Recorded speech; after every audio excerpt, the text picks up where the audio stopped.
Bonsoir à tous, bienvenue dans cette nouvelle édition environnementale. Au sommaire, la ville de Dapaon manque d'eau potable. Ainsi, un projet a été mis en place afin d'améliorer l'accès à l'eau potable et de veiller à l'hygiène de la population. Le Ghana est en proie aux fortes inondations qui ont causé le débordement du barrage d'Akosombo. Cette catastrophe naturelle a engendré le déplacement de plus de 200 ménages. Et puis en Côte d'Ivoire, une nouvelle ferme d'élevage d'escargots a vu le jour dans le but d'assurer l'expansion de cette espèce. Vous en saurez plus sur cette ferme dans un instant. C'était les titres, à présent le journal.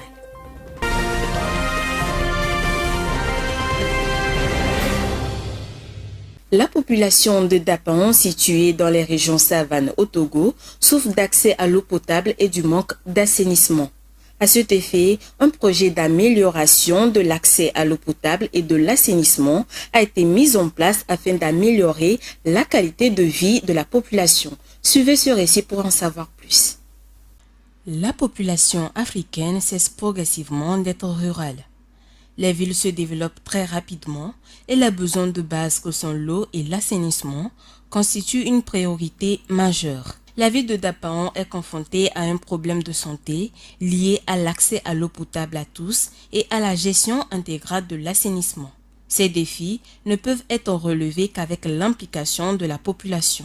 Le projet a connu donc le soutien d'experts solidaires et de l'ONG Communication pour le développement durable dans le but d'améliorer l'accès à l'eau potable, de diminuer et de surveiller le prix de l'eau aux bornes fontaines et d'améliorer la collecte des déchets ménagers.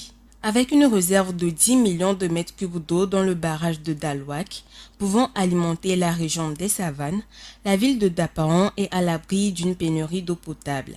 Cependant, la qualité de l'eau est menacée par les pollutions d'origine humaine telles que les excréments, ordures ménagères, pesticides, déchets plastiques.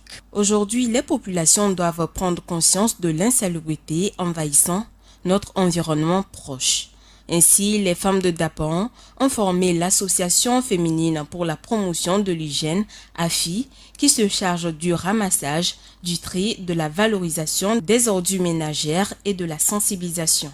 La santé communautaire est une affaire de tous. Il faut cultiver donc le réflexe de la propreté chez tous.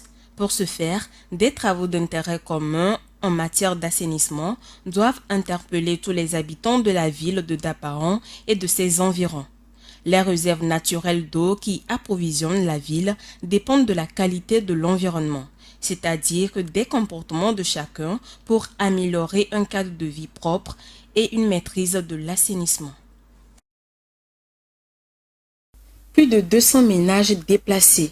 Des centaines de personnes touchées. C'est le bilan du débordement majeur du barrage d'Akosombo au Ghana. C'est la troisième fois en cette année que de telles inondations surviennent au Ghana. Léon Sagbo nous fait le point. Le district de Ningo Pram Pram a été le théâtre d'une inondation de barrage. La montée des eaux a contraint les habitants à évacuer la région. Certains sont restés bloqués dans leurs maisons avec l'espoir d'être secourus. Le barrage, qui est conçu pour libérer automatiquement de l'eau quand son niveau maximum est atteint, a été débordé par de fortes pluies récentes. C'est la troisième fois que ces inondations surviennent cette année, s'offusquent de nombreux habitants qui sont frustrés par la situation. Samnaate Georges, député à Ningo Pram Pram, exprime sa colère face à ce qu'il considère comme une négligence de la part des responsables de la gestion du barrage. Oui, il y a des causes naturelles à cela, mais cela a été aggravé par les décisions et l'inaction des gens, a-t-il déclaré. Il rajoute que l'indiscipline de la communauté fait payer le prix à la population et que des enquêtes appropriées doivent être menées. Cette inondation se produit un mois après un autre déversement du barrage d'Akosombo qui avait déplacé plus de 30 000 personnes le long du bassin de la Volta, plus au nord. La situation énergétique du Niger s'est dégradée suite à l'arrêt de l'approvisionnement électrique du voisin nigérian qui assurait 10% des besoins du pays. Face à la situation, le Niger met en service une nouvelle centrale solaire de 30 MW. L'installation va permettre de pallier les délestages devenus plus nombreux depuis l'arrêt de la fourniture d'électricité au pays par le Nigeria. Rafi Tumbiriko. Une centrale photovoltaïque de 30 MW mise en service par la société nigérienne d'électricité Nigélec. L'objectif pour les autorités nigériennes est de compenser d'importantes pénuries depuis que le Nigeria a arrêté de fournir de l'électricité au Niger en réaction au coup d'État du 26 juillet 2023.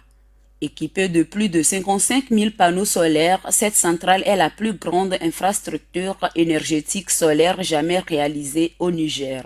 La centrale devait en effet être fonctionnelle depuis le 26 août, mais sa mise en service a été retardée par le départ du Niger de la plupart du personnel technique expatrié après le coup d'État militaire, selon le ministre nigérien des Énergies. La centrale, qui a coûté 20 milliards de francs CFA, a été financée notamment grâce à un prêt de 15,5 milliards de francs CFA auprès de l'Agence française de développement et un don de 3,5 milliards de francs CFA de l'Union européenne. L'opérationnalisation de cette centrale va permettre au Niger de mieux gérer les nombreux délestages d'électricité que subissent depuis 4 mois la quasi-totalité des quartiers de Niamey. Une situation due à la décision du Nigeria de ne plus fournir d'électricité au Niger qui dépend à 70% de son électricité. Parlons toujours du Niger, le pays est confronté à un problème d'insécurité alimentaire depuis des années à cause de la sécheresse. Pour pallier ce problème, les autorités du pays ont mis en place un projet de maîtrise d'eau. Ce projet permettra la distribution d'eau potable à la population et de lutter contre l'insécurité alimentaire. Regardez. Pays situé en zone sahélo-saharienne, le Niger est confronté à un problème d'insécurité alimentaire. Dans le but de régler cette situation, les autorités ont jugé utile de recourir aux partenaires de développement pour mettre en place un projet qui va permettre de mobiliser les ressources en eau en vue de créer des conditions de distribution d'eau potable à la population. Le Niger dispose de plus de 30 milliards de mètres cubes d'eau qui transitent chaque année. Ce projet de distribution d'eau a touché jusqu'à 110 communes de 3 régions. C'est un grand projet qui a laissé une trace indélébile dans 3 grandes régions du pays, à savoir Maradi, Taoua et le Zander. Les superficies inexploitables autrefois à cause de la sécheresse sont devenues des zones d'exploitation agricole. La population peut y produire des cultures vivrières destinées pour leur propre consommation, à la consommation du bétail et à la vente. Les seuils d'épandage permettent de retenir les eaux de pluie. Ils aident à optimiser la gestion, la maîtrise des ressources en eau et d'accroître durablement la production agricole. Grâce à ce projet, la communauté locale peut à la fois pratiquer l'agriculture en saison sèche comme en saison pluvieuse. La maîtrise de l'eau est l'un des axes majeurs qui va aider le Niger à atteindre la sécurité alimentaire. Le pays dispose de plus de 10 940 000 hectares de potentiel irrigable qui peuvent être mobilisés pour booster le développement agricole du pays pour une véritable révolution verte dans le Sahel. En Côte d'Ivoire, la consommation excessive, la déforestation et l'utilisation des pesticides a fait chuter le nombre d'escargots géants des forêts humides. En revanche, l'apparition des fermes d'élevage de taille variable, dont le nombre ne cesse d'augmenter, fait accroître la population de ce gastéropode. Raketon Berikou nous en dit plus dans ce commentaire. En Côte d'Ivoire, près de 90% des forêts ont disparu en 60 ans. Raison principale, l'exploitation agricole, notamment du cacao dont le pays est le premier producteur mondial. Cette déforestation régulière et l'utilisation de pesticides sont fatales à l'escargot sauvage dont le nombre diminue toujours plus d'année en année. On nous fait croire qu'il y a escargot, mais à la gare, c'est cher. Ça vaut 5 et quelques mille. Maintenant, ce qui fait que c'est cher là, actuellement là, les gens sont en train de détruire les forêts. En tant qu'escargot là, c'est dans la forêt, ça quitte. Et puis à cause des produits que les gens prennent pour pomper les champs là, c'est ce qui fait ça détruire escargots. Donc c'est ce qui fait qu'il n'y a plus d'escargots. Pour combler le déficit, plusieurs fermes d'élevage d'escargots sont créées par les fermiers. Il en existe aujourd'hui quelques 1500 dans tout le sud humide de la Côte d'Ivoire. Dans ces fermes, on peut voir des escargots géants qui pèsent jusqu'à 500 grammes avec une longueur de 10 cm. Les gastéropodes qui ne peuvent vivre que dans un climat humide sont arrosés et nourris tous les 2 jours. Mais les puristes ne jurent que par l'escargot sauvage capturé dans la forêt à la chair bien plus goûteuse selon eux. C'est ce que demande Bernus Bleu, fondateur et directeur de Côte d'Ivoire Expertise Escargot, CIEE, l'un des plus grandes entreprises de production, transformation et commercialisation des gastéropodes géants. L'élevage d'escargots est moins coûteux, il n'existe pas de produits vétérinaires, donc c'est moins coûteux, c'est facile, c'est naturel, c'est bio. La simplicité de l'élevage des escargots, sa productivité et sa rentabilité ont poussé des milliers d'Ivoiriens à se lancer dans cette filière après avoir reçu une formation. La progression est impressionnante. En seulement 5 ans, la production est passée de 25 à 250 tonnes d'escargots par mois selon le gouvernement ivoirien. Le Mozambique a nouvellement donné le feu vert à un plan de transition énergétique révolutionnaire qui va s'étendre jusqu'en 2050. Le but est d'obtenir des investissements d'environ 80 milliards de dollars pour sa réalisation. Suivant. Le Mozambique vise à propulser sa nation vers un avenir durable en renforçant les capacités en énergie renouvelable et à garantir une plus grande disponibilité d'électricité. Le président Felipe Nyusi a prévu présenter officiellement son ambitieux plan énergétique à la communauté internationale le 21 décembre lors du sommet climatique COP28 à Dubaï. Ce plan décrit les initiatives cruciales entre 2023 et 2030 et a été approuvé au Conseil des ministres du 21 novembre dernier. Cette initiative consiste à une augmentation substantielle de 2000 MW de la capacité hydroélectrique obtenue grâce à la modernisation d'anciennes installations et à l'achèvement du projet hydroélectrique de Mfonda Nkoua.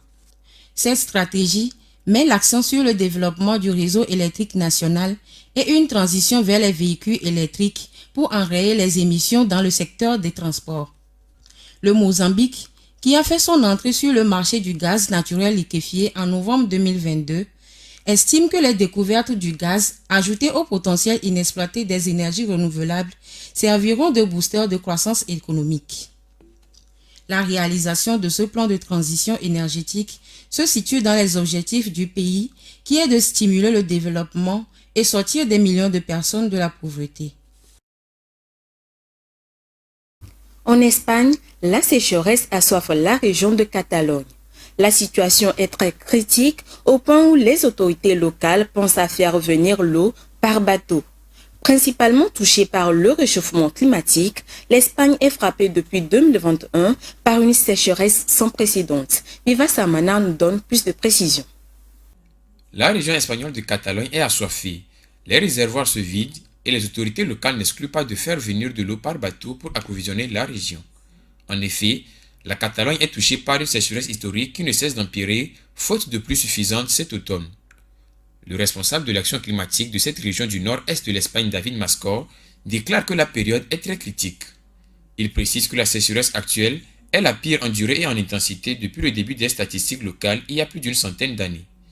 Depuis 36 mois, près de 8 millions de personnes en Catalogne, dont la capitale Barcelone, la deuxième ville d'Espagne, ont des précipitations au plus bas. Le niveau des réservoirs stockant l'eau de pluie pour son utilisation lors des mois les plus secs a encore baissé et est aujourd'hui à près de 19% de leur capacité, contre une moyenne de 43,7% dans l'ensemble de l'Espagne selon les statistiques officielles. Les autorités locales ont appelé la population à économiser l'eau afin de retarder le déclenchement du seuil d'urgence sécheresse qui entraînerait des restrictions importantes en matière de distribution d'eau. En Espagne, environ 130 litres d'eau sont consommés en moyenne par jour et par personne. L'arrosage des jardins, le remplissage des piscines sont déjà interdits depuis plusieurs mois en Catalogne, où l'utilisation de l'eau à des fins industrielles ou agricoles est également limitée. Dans ce contexte, le gouvernement régional va jusqu'à envisager d'amener de l'eau à Barcelone par bateau si cela s'avère nécessaire. Déjà en première ligne du réchauffement climatique, l'Espagne traverse une période de sécheresse exceptionnelle depuis 2021, particulièrement marquée en Catalogne et dans le sud du pays. Selon l'agence météorologique, le pays a enregistré à l'échelle nationale un déficit de précipitation de 12% durant l'année hydraulique achevée en fin septembre. Ainsi s'achève cette édition environnementale. Merci de l'avoir suivi. L'information continue sur Green TV International. Excellente semaine à tous.